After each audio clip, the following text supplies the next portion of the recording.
Hi guys, so I really did not anticipate going past 1,000 subs as fast as I did, but I have really just been waiting to use this meme, so I'm really just gonna need you guys to let me have this moment. Thank you.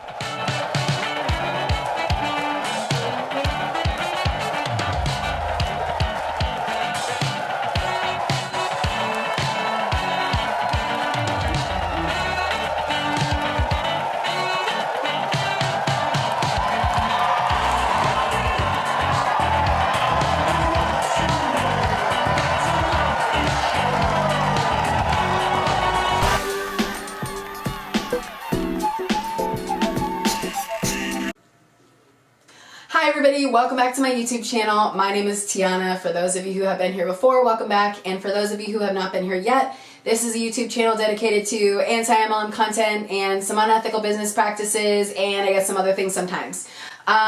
Please be sure to like, subscribe, and hit the bell to be notified every time I post a video. Today's video, I wanted to talk about the FTC's role in protecting multi-level marketing companies and honestly, the corruption that takes place within the FTC that allows these multi-level marketing companies to continue operating in the way that they do. And yeah, that's really like what I'm going to talk about today is how the FTC just like helps these companies to continue to do what they do, which is just bizarre in my personal opinion. So before we get started, I did want to take a moment to highlight a small business. I've been waiting to do this until my platform got a little bit larger because I didn't want to support something and kind of like shout it out into empty space. But I did purchase this on my own. This isn't a sponsored ad or anything, but I did want to give a shout out to Haley at Baywitch Blooming. She makes tons of different resin molds items that can be purchased. And so she made me some custom resin trays and I just wanted to give her a shout out and show you guys how beautiful these trays are. So let us see here. So we've got these beautiful butterflies with the sage green and the leaves in there and the little flowers. And then I've got this other smaller simple tray with the gold running through it. So I really just wanted to shout out how beautiful these trays are, and I will definitely be sure to link her Instagram below. So if you'd be interested in ordering any type of custom resin mold trays, ashtrays, keychains, anything like that, she does amazing work. So please be sure to check out her Instagram here. Let's get into the video. Let's discuss the FTC. So I started off my research by actually reaching out to Robert Fitzpatrick at Pyramid Scheme Alert. Pyramid Scheme Alert is an international association that hopes to expose, study, and prevent pyramid schemes both internationally and domestically. And so I reached out to Robert for his publication called The Main Street Bubble. Honestly, there's like a lot of information to glean from this publication, and I felt like I could have taken the story so many different ways, and there were so many different subsects and discussions that we could have had about this article, but I really just wanted to talk about specifically this time period between 2001 and 2009 and the repercussions that this time period has had moving forward, and why I feel like even today those repercussions have allowed these companies to just honestly just wreak havoc on the American people. And you guys, unfortunately, you want to have faith in the American justice system and how we conduct ourselves in law and order. However, you start to realize that this fraud is actually by design, and you start to realize that the FTC isn't actually looking out for the American people and that they're really just siding with these lobbyists who have these big corporations' interests at heart. So it's really unfortunate, but it is the truth. And I think that unless we are able to expose and generate discussion around that topic in general, they're going to keep operating the way that they are. They're going to keep lobbying the way that they are. They're going to keep making decisions the way that they are. So I think it's really important to expose and to make sure that people are aware of just exactly how we are where we are, and like these things have happened, like, because it's just kind of like, seriously? So yeah, if I'm looking down, you guys, I'm reading like from the physical publication, but I will insert blurbs from like electronic text from anything that I do read. So, I'm only focusing on a very small portion of this text, which is again from 2001 to 2009. So Robert Fitzpatrick attributes this boom of multi-level marketing schemes after the infamous 1979 Amway case. He attributes it to two factors that are seemingly coincidental, yet have had just a plethora of repercussions down the line. So the first incident being that Amway won their case. It had been 4 years and they had been going back and forth, and Amway was able to win their case, in which they put forth these new rules for retail sales, and there were certain factors that had to be met in order for something to not be deemed a pyramid scheme. So after the court case, there were actually some Amway safeguard rules that were put into place, and this would allow direct sales and network marketing companies to essentially operate under an umbrella of legal protection.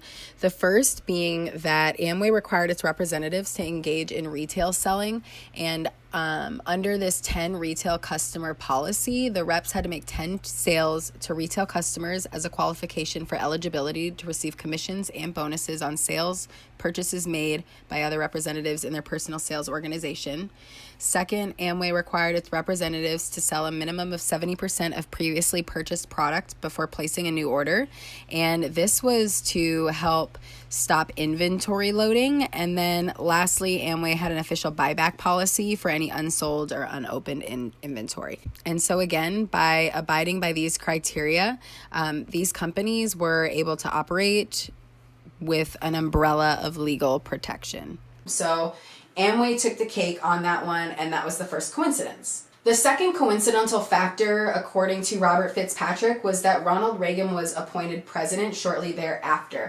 Now, Ronald Reagan held on to the idea and position of deregulation within government sectors. So because of this idea of deregulation, the FTC actually never put forth and maintained those laws and regulations based off of the 1979 Amway case. So essentially this case happened, these deregulation policies went into place, and then the FTC just dropped the ball and didn't actually ever follow up on whether or not Amway was maintaining and sticking to all of these factions that were decided post the court case. So we move on to the mid-90s, where he states that the FTC finally implements some restrictions around pyramid selling schemes, and they prosecute around 20 companies.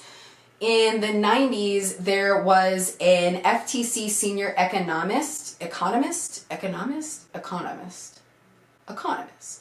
the 1990s, there was an FTC senior economist named Dr. Peter Vander Nat. Now, Dr. Peter Vander Nat had studied multi-level marketing schemes, pyramid schemes. So Robert Fitzpatrick notes one thing of importance from Dr. Vander Nat, and that is that Dr. Vander Nat had developed a simple test for determining the legitimacy of most MLMs. And it measured how much retail sales would have had to occur for the MLM to pay legitimate commissions rather than reward for illegal pyramid recruiting. The test enabled the FTC to enforce Section 5 of the FTC Act on multiple multi-level marketing companies with minimal research and discovery. Only a few key financial data points were needed to perform the test. In general, in a typical MLM pay plan, the test usually revealed that at least 70% of the purchases by MLM distributors would have to be resold to retail customers at full retail price in order to generate legitimate business commissions. So 70% of purchases would need to be resold at full resale price in order to compensate for commissions of the distributors within the company. So that's a lot of retail sales. Oh my God, you guys, it's so hot in my room.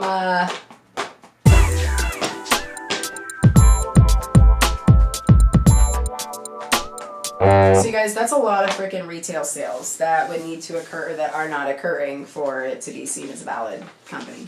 Now that we kind of have a small understanding of some key factors and key players in the early 80s and 90s, I want to take a moment to really highlight Timothy J. Muris. Timothy J. Muris was actually an antitrust attorney for Amway before he was appointed head of the FTC.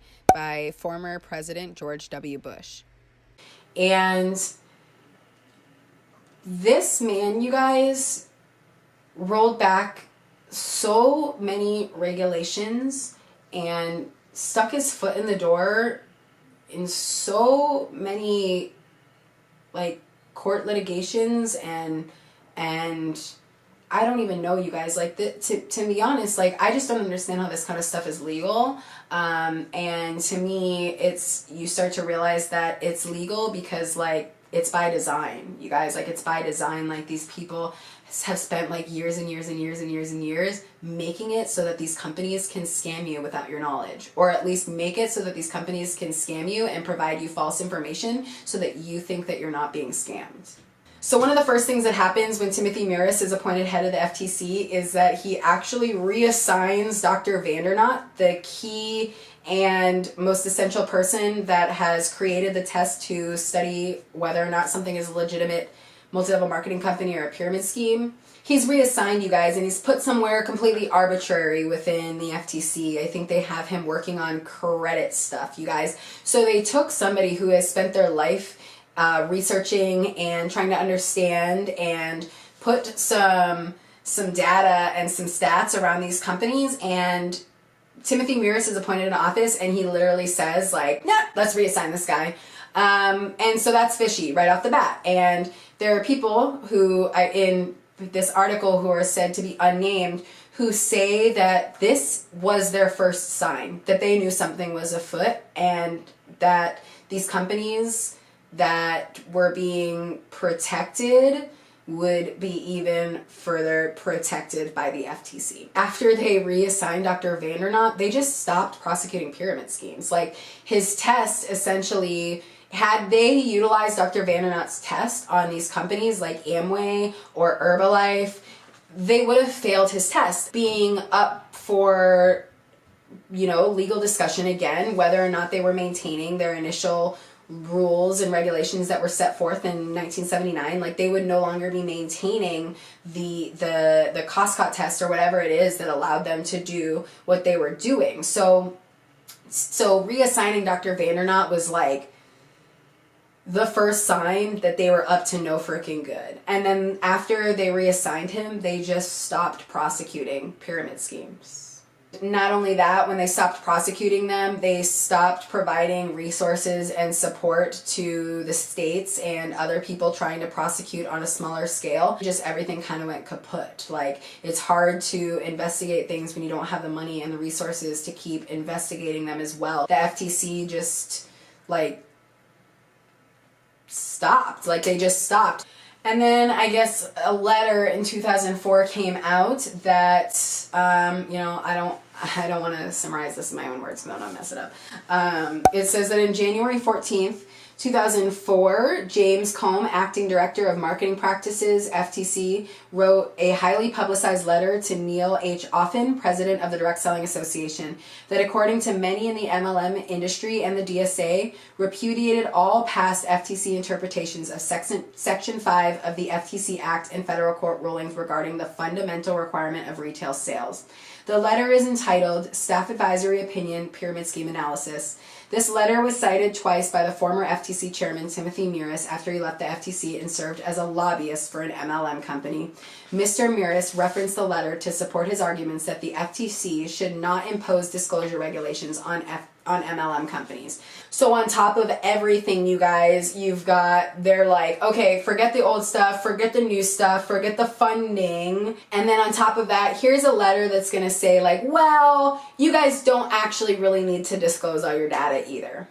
So they're like giving these companies like the biggest pass in the history of the world, you guys. Like, seriously, like they're letting them run rampant and act illegally. Like the government said, by all means, have at it. Ma chère mademoiselle, it is with deepest pride and greatest pleasure that we welcome you tonight. And now, we invite you to relax, just pull up a chair, as the dining room proudly presents your dinner. Like this I think is a fun and cute game to them, to be quite honest. Like it's like, oh, we got another letter to send out to New Skin. Their reps are saying something heinous again. It's like, hee. Well, we're not going to put any regulations around them. And then lastly, you guys, he states that there was just direct colluding with pyramid lobbyists in the FTC, which I think is kind of already obvious when you've got the head of the FTC having already been an antitrust lawyer for Amway. But it states that the FTC recommended that all MLM companies be exempt from its proposed new rule that was to require more income disclosure on business opportunity schemes. The Direct Selling Association had lobbied to exempt its member companies. In the case of one DSA member, Prepaid Legal, an MLM that has been the target of more class action and private lawsuits for fraud than any others, the company argued that nearly 500,000 North American consumers depended on it for income, when in fact 80% of Prepaid Legal salespeople never even made one sale, and only 2% made 10 sales. The mean average income of the salespeople was about $5 a week. In short, the DSA presented false claim that disclosure rules would harm rather than protect the public, and the FTC staff accepted the arguments and recommended that MLMs be exempted. So it's just like that, they must have gotten a really nice check, right? A really, really nice check, a really good meal, a nice fancy dinner, maybe a trip to the Bahamas. I don't know. How do you fully know that you've been lied to? You can have this data and then you can go and make legislation that inherently does not protect the American people. It goes out of your way to unprotect the American people. So you guys, I just think it's crazy. Like I said, like this is by design. This isn't an accident that these companies are allowed to work and operate in the way that they do. And when we sit there scratching our heads going like, well, why is the FTC doing anything? It's because they did this on purpose, you guys. They did this on purpose. Okay. And so yeah, let's talk about some of this influence peddling that happens within the FTC. So we know that George W. Bush had appointed Timothy Muris to the head of the FTC. And Muris's last job before chairing the FTC was as an antitrust lawyer that helped to regulate multi-level marketing companies. And so he worked for a division of the firm, Howry, Simon, Arnold, and White. And the antitrust division of Howry, counted among its largest clients, was the Amway Corporation. So, sketch. As the new chairman of the FTC, Timothy appointed David Sheffman as the FTC's new chief economist. Only a year earlier, Sheffman worked as an expert for the multi-level marketing company Equinox International and a member of the Direct Selling Association that was prosecuted by the FTC for violating Section 5 of the FTC Act. He testified against the FTC and on behalf of the scheme. Can you believe that? Can you believe that, you guys? Somebody who actually testified against the FTC on behalf of another pyramid scheme was then appointed as the FTC's chief economist. Like what? It's just crazy. And so then after leaving the FTC in 2004, Timothy Muris joined the Washington, D.C. law firm O'Melveny Myers. And that law firm is known to represent companies like Primerica. So it's like you go from representing a multi-level marketing company, working at the FTC, remaining and helping and colluding with all of these DSA members to basically get them off the hook. And then he leaves the FTC and he goes to work as another attorney for another company that represents some of the largest multi-level marketing companies. Primerica, you guys, like seriously? So I don't know, you guys, like I just don't know how we can like actually just like take in this information and be like, yeah. America really has like our best interests at heart. Like America's really looking out, right? Like people really care, right? Like no, you guys, no. Like it takes people who actually care to make decisions for people that actually care, or you're gonna get a bunch of buffoons like this in office, like corrupt people who have their own self-interest, Amway people who have their own self-interest, into office. Like they are one of the biggest political influences. Oh my gosh. And then it says, while head of the FTC, Timothy appointed Howard Beals III as director of the Bureau of Consumer Protection, and he had previously served at the commission in the 80s during the deregulation era. After leaving the FTC, Beals co-signed the letter to the FTC with Timothy Muris on behalf of the MLM Primerica that argued against regulation of multi-level marketing.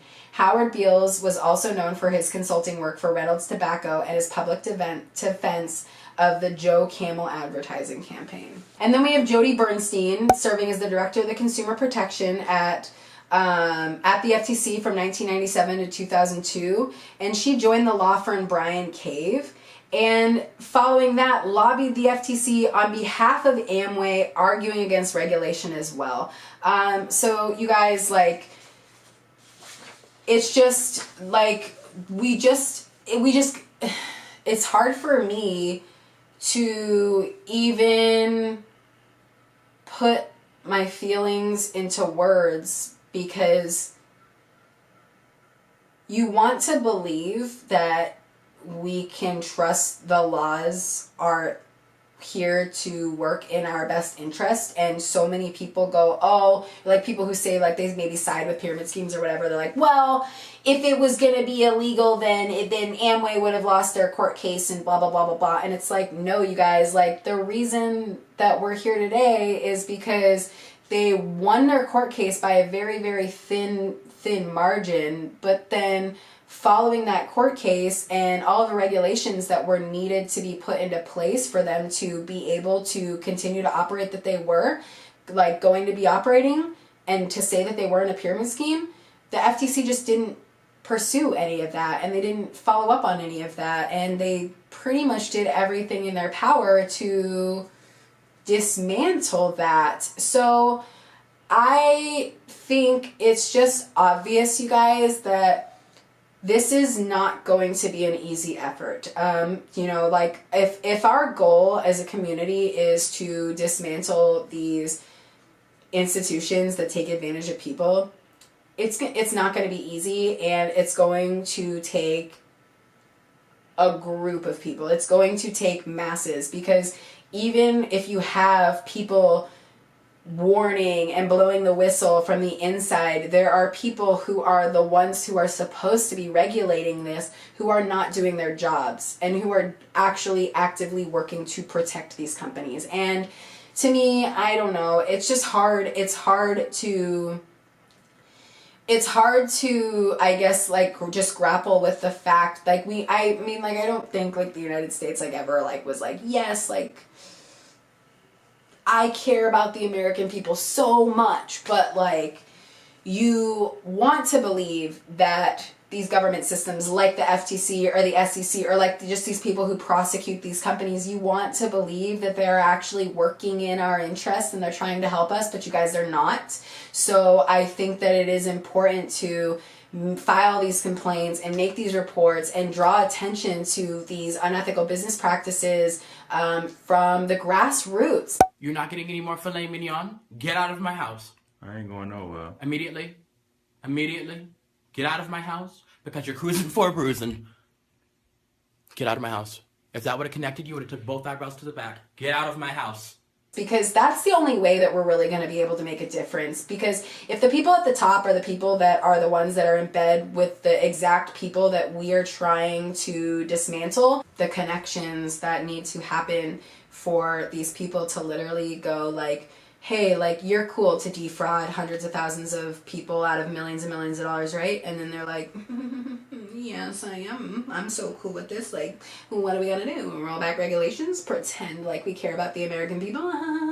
Like, I just don't get, like, how they do that shit, but okay.